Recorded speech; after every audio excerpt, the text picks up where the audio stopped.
एक बार पृथ्वी पर घूमते हुए पार्वती जी ने भगवान शिव जी से पूछा, हे प्राणनाथ, ऐसा कौन सा श्रेष्ठ और सरल व्रत पूजन है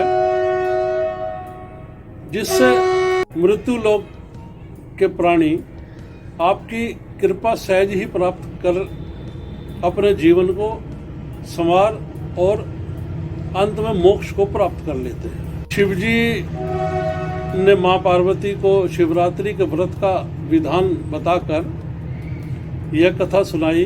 एक गांव में एक शिकारी रहा करता था। वह पशुओं की हत्या करके उनका मांस व खाल आदि बेचकर अपने कुटुंब परिवार की पालना किया करता था। अमूमन सभी किसी न किसी के कर्जदार होते ही हैं। वह शिकारी भी एक साहूकार का ऋणी था, लेकिन उसका ऋण समय पर न चुका पाता था। एक दिन गुस्से में आकर साहूकार ने शिकारी को शिव मठ के पास बने अपनी बैठक में बंदी बना लिया।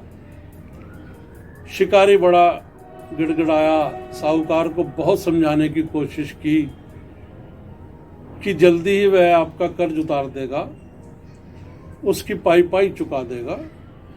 लेकिन साहूकार ने उसकी एक न सुनी और उसके हाथ पैर बांधकर वहीं कमरे के एक कोने में डाल दिया। संयोग देखिए, उस दिन महाशिवरात्रि थी। सारा गांव पंडित जी द्वारा सुनाई जाने वाली कथा का आनंद लेने के लिए उमड़ा हुआ था। उधर जब काफी मान मनोबल के बाद भी साहूकार का मन न पिसीजा तो शिकारी ध्यान मग्न हो शिव की महिमा संबंधी धार्मिक बातें सुनने लग गया। चतुर्दशी को उसने शिवरात्रि की कथा भी सुनी। संध्या होते ही साहूकार ने उसे अपने पास बुलाया और ऋण चुकाने के विषय में बात की। शिकारी अगले दिन सारा ऋण लौटा देने की बात कहकर और वचन देकर साहूकार के बंधन से छूट गया। अपनी दिनचर्या की भांति वह जंगल में शिकार के लिए निकला। हालांकि सारा दिन वो बंदी गृह में रहा था और दिन भर बंदी गृह में रहने के कारण भूख प्यास से व्याकुल भी था। बच्चों और परिवार के लिए भी चिंतित था और एक नई चिंता और सताने लगी थी कि साहूकार को भी वचन दे दिया था कि कल आपका सारा ऋण चुका दूंगा। इसी व्याकुलता के साथ वो शिकार करने के लिए एक तालाब के किनारे बेल वृक्ष पर पड़ाव बनाने लगा। बेल वृक्ष के नीचे सौभाग्य से कहिए, इत्तेफाक से कहिए, एक शिवलिंग था जो बिल्व पत्रों से ढका हुआ था। शिकारी को उसका पता नहीं था। पड़ाव बनाते समय उसने जो टहनियाँ तोड़ी वे संयोग से शिवलिंग पर ही गिरती रही और पत्ते भी शिवलिंग पर ही गिरते रहे। इस प्रकार दिन भर भूखे प्यासे शिकारी का व्रत भी हो गया और शिवलिंग पर बेलपत्र भी चढ़ गए। एक पहर रात्रि बीत जाने पर एक गर्भिणी मादा हिरण तालाब पर पानी पीने के लिए पहुंची। शिकारी ने धनुष पर जैसे ही तीर चढ़ाया, प्रत्यंचा खींची तो उस मृगी ने कहा, मैं गर्भिणी हूं, शीघ्र ही प्रसव करूंगी।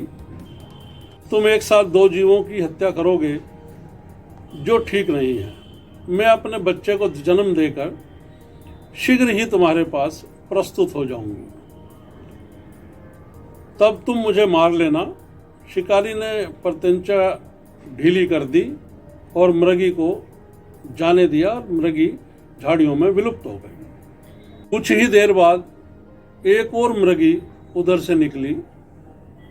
शिकारी की प्रसन्नता का ठिकाना ना रहा कि चलो अब इसको तो मैं जरूर मार गिराऊंगा। समीप आने पर उसने धनुष पर बाण चढ़ाया, प्रत्यंचा खींची। तब उसे देख उस मादा हिरण ने विनयपूर्वक निवेदन किया, हे पारधी, मैं थोड़ी देर पहले ही ऋतु निवृत्त हुई हूँ, कामातुर गृहिणी हूँ, अपने प्रिय की खोज में भटक रही हूँ। मैं अपने पति से मिलकर शीघ्र ही तुम्हारे पास आ जाऊंगी, तब भले ही तुम मुझे मार देना, मुझे कोई ऐतराज ना होगा। शिकारी ने थोड़ी देर सोचा, उसके बाद उसको भी जाने दिया। 2 बार शिकार को खोकर उसका माथा ठनका। वो चिंता में पड़ गया कि आखिर ये मेरे साथ हो क्या रहा है। शिकार भी आ रहा है और मैं उसको छोड़ भी रहा हूं उसकी अनुनय विनय पर। रात्रि का आखिरी पहर बीत रहा था, तभी एक मृगी अपने बच्चों को उधर से लेकर आती हुई नजर आई। शिकारी ने कहा, भाई ये तो अब बिल्कुल स्वर्णिम अवसर है, इस बार नहीं छोड़ूंगा।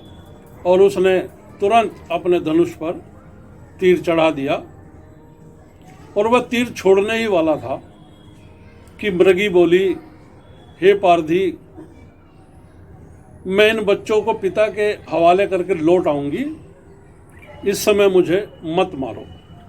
शिकारी हंसा और बोला, सामने आए शिकार को कैसे छोड़ दूं? मैं ऐसा मूर्ख नहीं, इससे पहले मैं 2 बार अपने शिकार खो चुका हूं, छोड़ चुका हूं। मेरे भी बच्चे भूखे और प्यासे हैं, वो भी भूख प्यास से तड़फ रहे हैं और मैंने अपना कर्जा भी चुकाना है। तो वो मादा हिरणी बोली, ने फिर अनुनय विनय किया और कहा, जैसे तुम्हें अपने बच्चों की ममता सता रही है, वैसे ही मुझे भी, इसलिए सिर्फ बच्चों के नाम पर ही मैं थोड़ी देर के लिए जीवन दान मांग रही हूं। हे पारधी, मेरा विश्वास कर, मैं इन्हें इनके पिता के पास तुरंत छोड़कर आपके पास आ जाऊंगी, ये मैं प्रतिज्ञा करती हूं। मृगी का दीनहीन स्वर सुन शिकारी फिर अपने पर मुस्कुराया और उसने कहा, चलो आप भी जाइए, न जाने प्रभु की क्या इच्छा है। तो शिकारी ने उनको जाने दिया और शिकार के अभाव से बेलपत्र पर बैठा हुआ शिकारी बेलपत्र तोड़ तोड़ कर नीचे फेंकता जा रहा था। वो फटने को हुई तो एक हष्टपुष्ट मृग, तंदुरुस्त हिरण उसी रास्ते पर आया। शिकारी ने सोचा कि इसका शिकार मैं अवश्य करूंगा। शिकारी की तमन्ना भी पूरी होने वाली थी, भोर भी होने वाली थी, उसका वचन भी पूरा उसने करना था, बच्चों के लिए भी खाना दाना लेकर जाना था। शिकारी की तनी प्रत्यंचा देखकर मृग विनीत स्वर में बोला, हे पारधी भाई, यदि तुमने मुझसे पूर्व आने वाली 3 हिरणियों तथा छोटे छोटे बच्चों को मार डाला है, तो मुझे भी मारने में विलंब न करो, ताकि उनके वियोग में मुझे एक क्षण भी दुख ना हो और न दुख सहना पड़े। मैं उन मृगियों का पति हूँ। यदि तुमने उन्हें जीवन दान दिया है तो मुझे भी कुछ क्षण के लिए जीवन दान दे दो। मैं उनसे मिलकर तुम्हारे सामने उपस्थित हो जाऊंगा। मृग की बातें सुन शिकारी के सामने पूरी रात का घटना चक्र घूम गया। उसने सारी कथा उस हिरण को सुना दी। तब मृग ने कहा, मेरी 3 पत्नियां जिस प्रकार प्रतिज्ञाबद्ध होकर गई हैं, मेरी मृत्यु से अपने धर्म का पालन नहीं कर पाएंगी। अतः जैसे तुमने उन्हें विश्वास पात्र मानकर छोड़ दिया, वैसे ही मुझे भी जाने दो। मैं उन सब के साथ तुम्हारे सामने शीघ्र ही उपस्थित हो जाऊंगा। अकस्मात हुआ उपवास, रात्रि जागरण तथा शिव पर अनजाने में बेलपत्र चढ़ाने के कारण शिकारी का हिंसक मन निर्मल हो गया था। उसमें भगवत शक्ति का वास हो गया था। धनुष तथा बाण उसके हाथ से सहज ही छूट गए। भगवान शिव की अनुकंपा से उसका हिंसक हृदय करुणामयी भावों से भर गया। वह अपने अतीत के कर्मों को याद करके पश्चाताप की ज्वाला में जलने लग गया। उसे लगा कि जीवन में ऐसी असाधारण घटना कभी घटित नहीं हुई। मैं इतना निर्मल हृदयी कभी ना हुआ। अचानक मुझ में ये दया भाव, ये करुणा कैसे बहने लगी? मैं कैसे अपने परिवार का भरण पालन करूं या कर पाऊंगा? आज की रात बिल्कुल बेकार हो गई।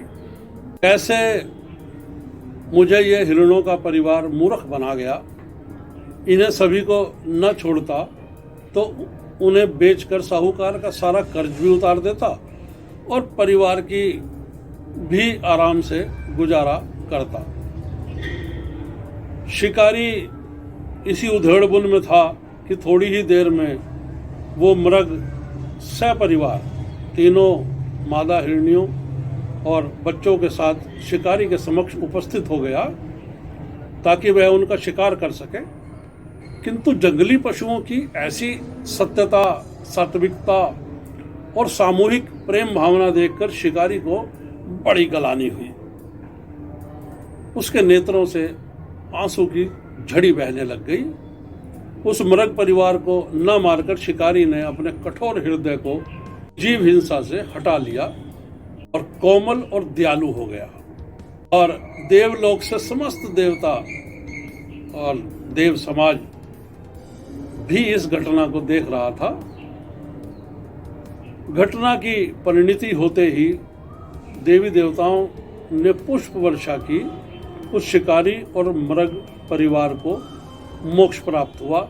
जय श्री हरि।